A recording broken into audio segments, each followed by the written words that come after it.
audio and I know what I did wrong. So give me 30 seconds. Not even 30 seconds. Hello, this is C. Ray Brown with your perfect home, and today we have the pleasure of meeting with Mr. John Lone King one more time. This is going to be a great day. He always brings a lot of heat, and I think he's got something happening tonight. If I remember it right, he will let us know about that in just a little bit.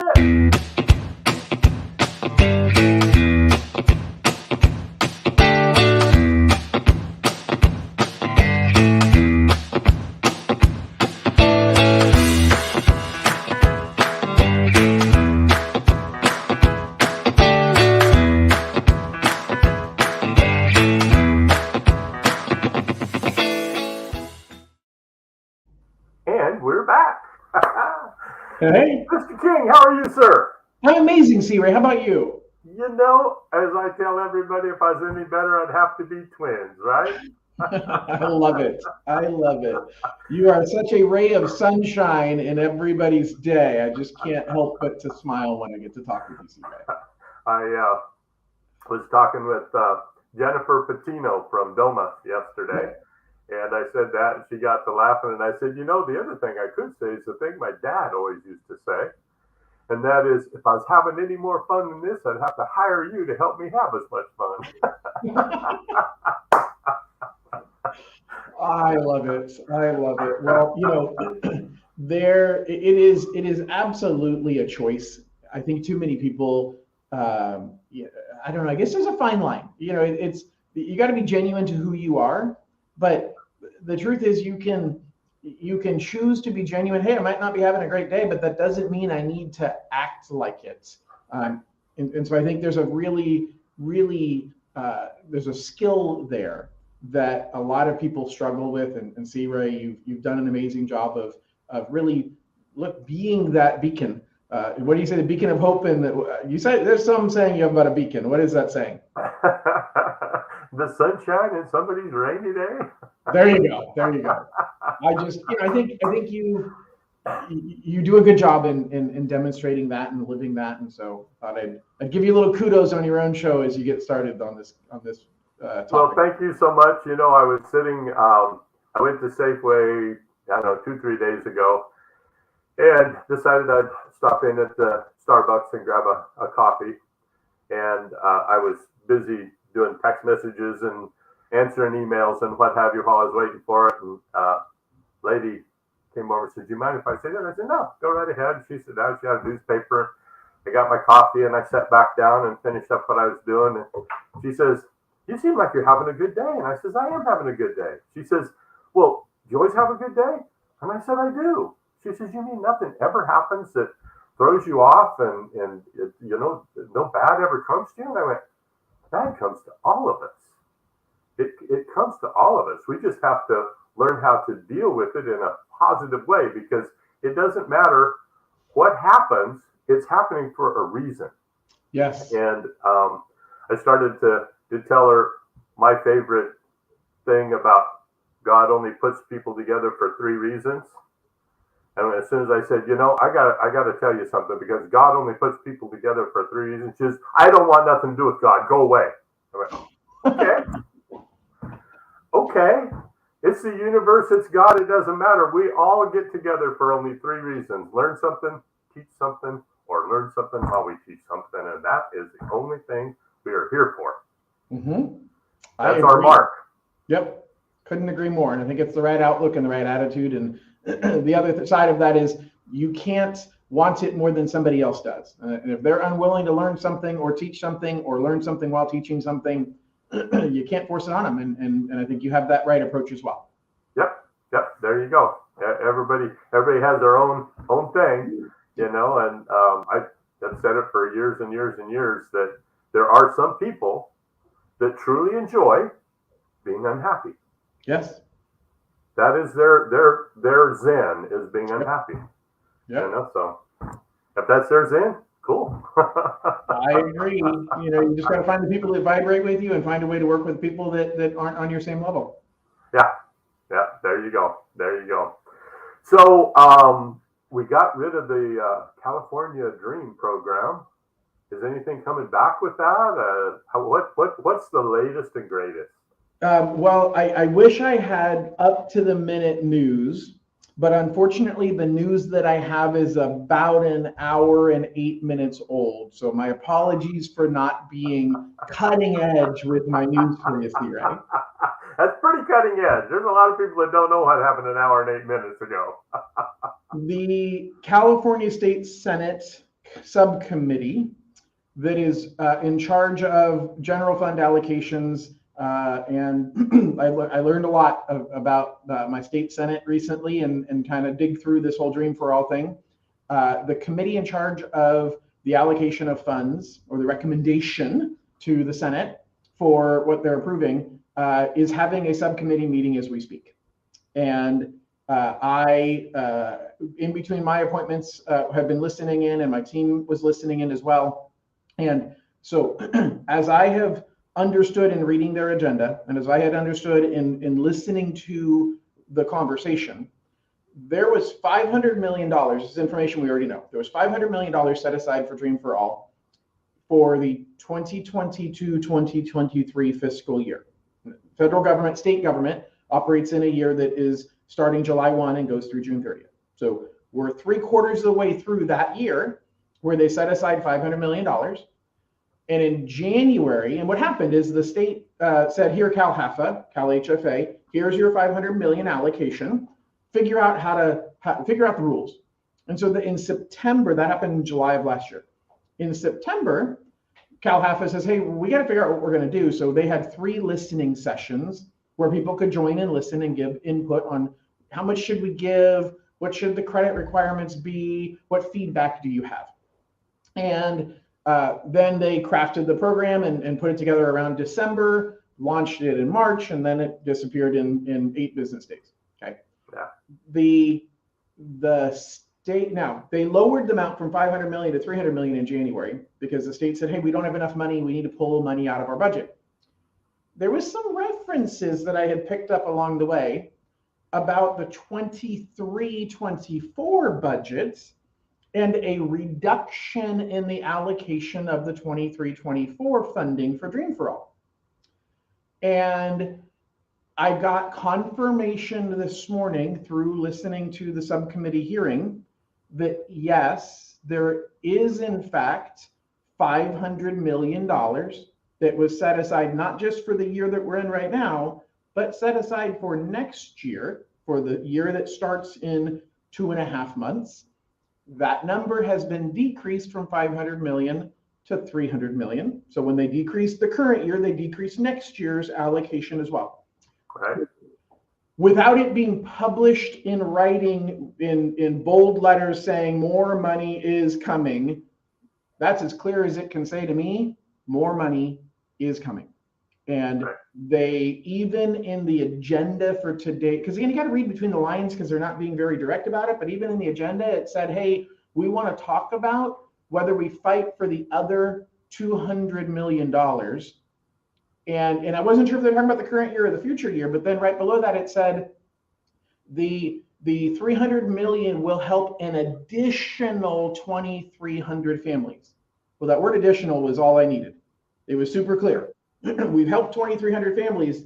There's another 300 million that's going to help another 2,300 families. What is that? What that kind of does is puts us into a challenging decision to say, okay, fine. If I'm a home buyer, do I buy now and not use the Dream funds? Do I postpone my purchase and use the Dream funds when they come out? But I think we have 2 challenges with waiting for the Dream funds, maybe even 3. The first one was we don't know when it's going to get released. I'm probably going to come up with more than 3. The second one, we don't know where interest rates or housing prices are going to be at that time. But the 2 major challenges are, first of all, how quickly is the money going to last? Because what we saw when this program wrapped up was on Thursday, whatever that Thursday was, Thursday the 6th, Cal HFA announced in the afternoon, hey, based on current reservations, we expect this to last until around Monday. 3 business hours later, because they opened up at 8 o'clock in the morning, and by 11:30 in the morning, they were out of money. Right. So the demand was there, and they just had lenders were not feeling like they had to rush, so they weren't putting in their locks as quickly. But as soon as they found out they were coming to the end, they did. Well, guess what's going to happen the next time around? The locks are going to go quickly. People are going to lock up the money immediately, and it's going to get a fair chunk of it eaten up by the people lucky enough to have been in escrow prior to the program being launched. And that's what happened this time. Is you had people, the program launched on March 27th. Somebody might have gone into escrow on March 1st with a close of escrow of March 30th. But they found out on March 15th this program was coming out. And so they asked for an extension of their close of escrow. They reserved the money on March 27th, and they did everything they can to get it closed as quickly as possible thereafter. So even though we're going to have another 300 million, and there'll be money left over from this 300 million, because not all of it is actually going to close. There's some people that will cancel their escrow because of property condition issues and such. Right. Which is another moral dilemma I'll cover in a second. But you've got the first challenge of how quickly is the money going to go. So if you wait, you're waiting for a moment in time that is going to roll the dice. You're rolling the dice. The second thing is, and see, Ray, I don't know, you and I haven't talked in the last couple of weeks about this. I don't think we discussed this back. No.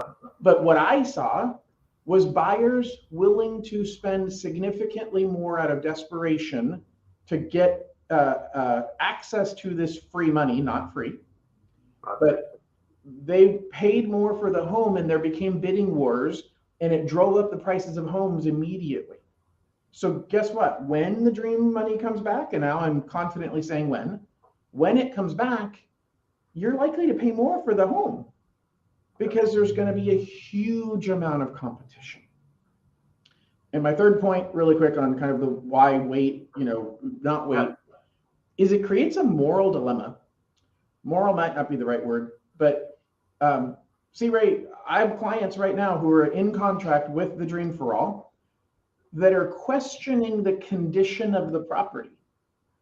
And they've said, John, I'm not sure. There's a little bit more work here than what I expected. Can I just cancel this and move my dream reservation to a different property? Because that one seems to better suit, I'm not going to be as worried about the condition. Right. And the rules say no. Your Dream for All money was locked for that property. So some people are going to accept a property in a condition that they're not comfortable with simply because it's the only way that they could have access to this money. I'm not saying it's a bad program. Last time we talked last month, I said I brought up a couple of the concerns I had, but I think it's an amazing program. I have seven of my clients that are in escrow for the Dream for All money, with a good majority of them closing in the next 7 days. So, and my company had about 60 of them. So I feel like I had, over 10% of what my company had, and I feel like I've capitalized on it pretty well. That's good. Yeah. Yeah.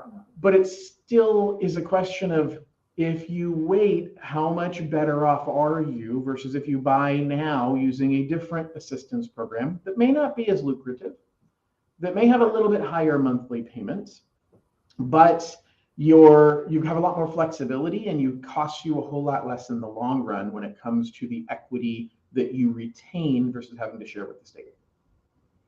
Agreed. I've got a mentee that had a buyer that was right at that hard number, 350, right? Mm-hmm. Hard number to find a house, and they found one.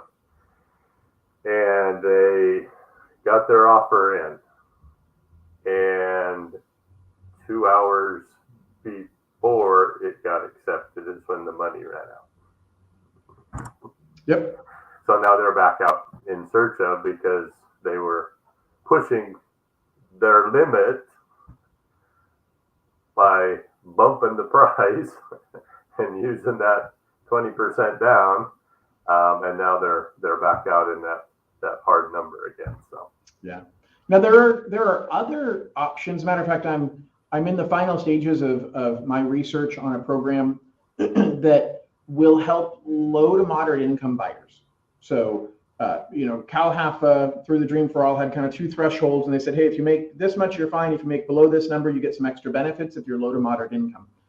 And this program will give you a grant forgiven after 5 years up to almost $30,000. The only catch is you have to contribute some of your own money or gift money. So they're basically providing a 4-to-1 match. So if you come up with $5,000, they'll provide you with another, actually, I think it's 4-to-1. So they'll provide you another $20,000. Okay. You provide $6,000, they'll give you $24,000.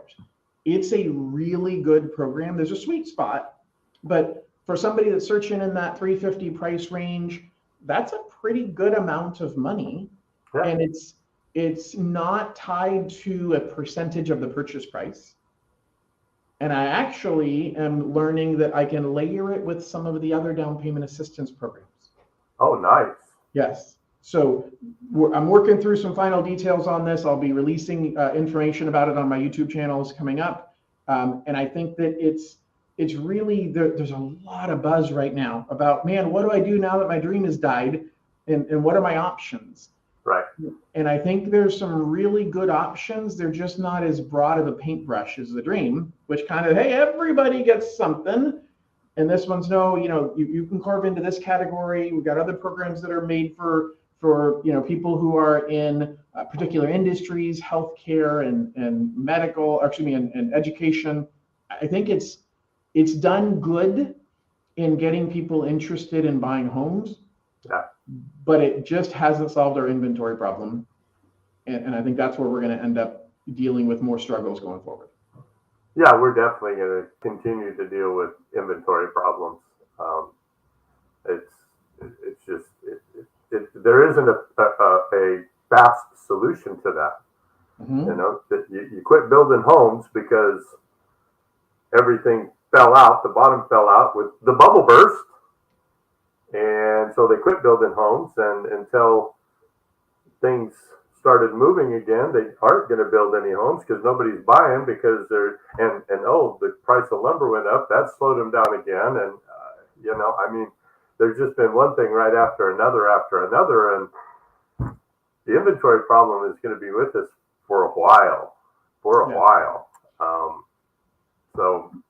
And I think, I don't know about you, C-Ray, but I've met with a lot of people who are convinced that, housing prices still have a long way to go and that prices are going to drop significantly. You and I have talked previously over our conversations that neither one of us see that happening. But this Dream for All experiment proved how much demand there really is, because there were so many buyers willing to buy if they only got a 20% discount on what their payment was going to be. Right. Which proves that the lack of buyers is purely a numbers game of what is my monthly payment, and that's because of the interest rates. Yeah. And as rates come back down, those buyers are coming back in and prices are going to go up. And so I continue with my mantra that if you can afford the payment today, you are far better off buying now, because even later when rates come down, you can refinance. But what you can't do is renegotiate the price of your home. And you're going to have to pay a higher price if you wait, because we have proof that there's a bunch of competition, a bunch of your peers waiting to buy a home just like you are when rates fall down. Yeah, that's it right there.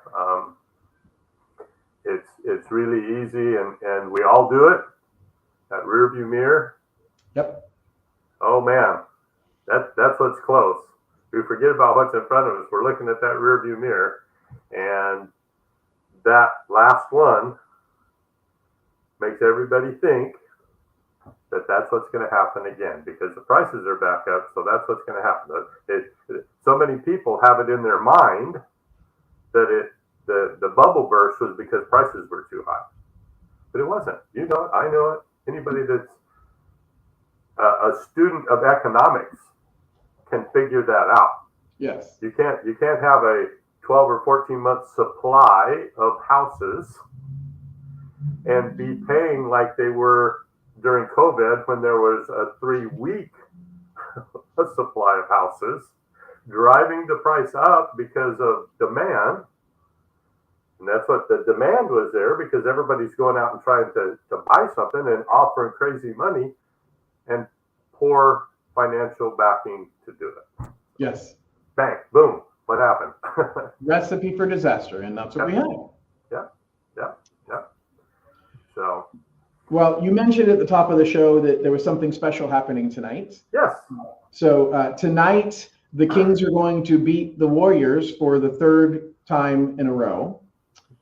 And for that reason, I had an event scheduled for tonight that I postponed to next Thursday, because I had a fair number of clients who said, John, I really want to go, but I'm not going to miss the game. I'm not going to miss Kings game. So, you got all kinds of good information, but the Kings are way more important than you, John. Yes, and I'm a King too. And I'm trying to tell them that, but they just don't seem to care. So I do a monthly webinar, the third Thursday of the month, except when the Kings are in the playoffs, in which case it becomes the fourth Thursday of the month. Unless it's Thanksgiving. Yes, that's correct. That's correct. We originally were on that fourth Thursday for our thing, and the head Queen King. She did. She mixed that one. That ain't happening. So I do a master class on how to buy a home, and the website for it is howtobuymasterclass.com. And I talk about a couple of recurring themes. I've done it every month since January, so I'm heading into my fourth masterclass.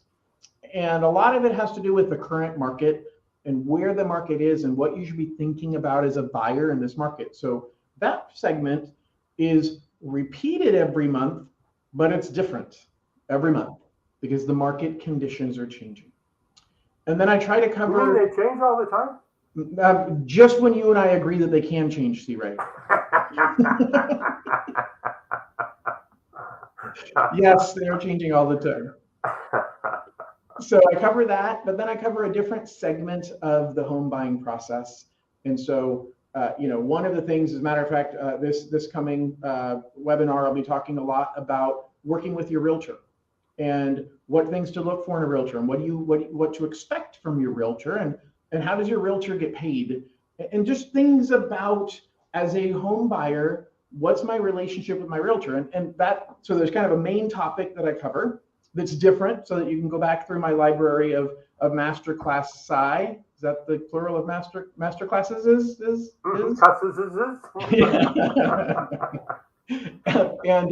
and go back and pick out a particular topic that speaks to you. So I'm doing it, and then there's Q&A time, and so there's time depending on who's on the call, and whether I've had between 5 and 30 people on the call, and really help address what are you thinking.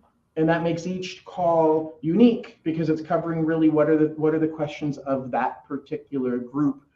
I've loved it, and I appreciate you bringing that up. So if you know anybody that's interested, or anybody who's listening is interested, it's how to buy BUI masterclass.com, and you'll see my pretty face on the webpage, and you can click the link and register. Cool. Well, I know of at least one person that I'm gonna reach out to, and he missed the Dream program by that much again, right? Yep. And we know lots of those out there, but he's been a long old time BNI friend. He's gone through. We've gone through a lot of changes together. And he was looking at a place, and then the money went away, and now he's going, am I ever going to get a house? Yeah. We'll work it out. We'll work it out. So. Well, if I can plug a couple of things, I did a webinar. It's on my YouTube channel, specifically, I think 2 weeks ago. It was last week on Thursday night, a week ago today, on the dream is over, now what? Like, what are my options if the dream program is not an option, or should I wait? Because that was part of what I discussed. And so some of the things I discussed here, but I go a lot more in depth. I think it was almost a little over an hour of really in depth on, hey, here's what it really means, and here's what your options are, and here's your pros and cons.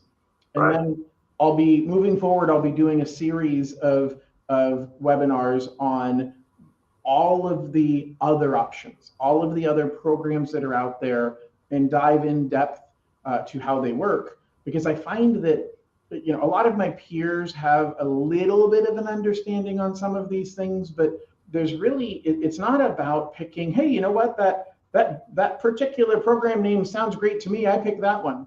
It's about finding the right program that fits your circumstances. And that takes really a thorough understanding of how these programs work. And so, I both want to educate people and help them understand how they work, and demonstrate my knowledge to really make it clear. If you're looking for someone to guide you, I'd love to be that guy. Yeah, and you have that same heart of learning and teaching that I do. Absolutely. That's what I really appreciate about you, and it really is about focusing on the person in front of you, not you. Yes. Listening is an art. I'm sorry, what? I say listening is an art. I was just teasing you. I know. I know. But so many people listen to respond, they don't listen to understand.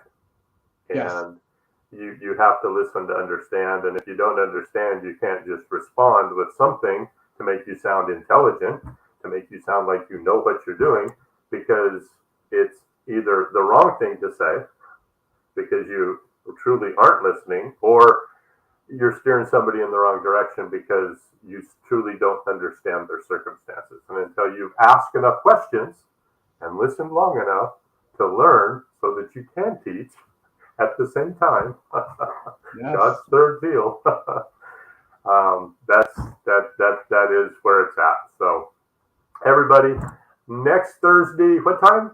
7 p.m. 7 p.m. next Thursday, John King teaching you all about what's going on in the market each and every month. It is definitely something to watch. His YouTube channel is great. I really appreciate you, John. Thanks for coming on every month. I do appreciate everything you bring to the table. Everybody, you all go out and be the sunshine in somebody's rainy day, and always remember C-Ray to find your perfect home. John's contact information's there. Mine's right there in the center. You all be good, and we will talk to you real soon. Thanks.